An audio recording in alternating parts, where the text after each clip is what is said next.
Hello friends, இது வந்து மிஜாம் புயல் அன்றைக்கி தான் எங்கள் வீட்டில் வந்து ஃபுல்லாக தண்ணி வந்திருக்கு. கீழே வரைக்கும் ஒரு அடி வரைக்கும் வந்திருக்கலாம். அதுவும் இது வந்து ஃபர்ஸ்ட் டே அன்றைக்கி வீட்டுக்குள்ளே வந்த தண்ணி. இந்த தண்ணி வந்து 2 நாள் அப்படியே வீட்லேயே நின்றுச்சுங்க. கரண்ட்டும் இல்லை, 3 நாள் கரண்ட் இல்லை. 4வது நாள் தான் எங்களுக்கு கரண்ட்டே வந்திருக்கு.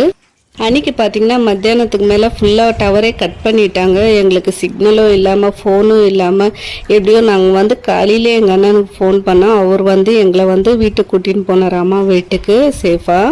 சரி, இந்த தண்ணி ஒரு நாள் தான் நிற்கும், காலையில் போய்டும்னு பார்த்தா போகவே இல்லைங்க. இந்த தண்ணி வீட்லேயே 2 நாள் இருந்தது. வெளியே வந்து 3 நாள் தொடர்ந்து தண்ணி நின்றுட்டே இருந்தது அம்மா வீட்டாண்டியும்.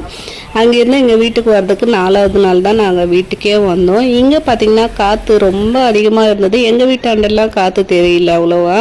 வந்து அம்மா வீட்டு டெரஸ் மேலே ஏறி பார்த்தா காவா ஃபுல்லாகிட்டு ஓடிட்டு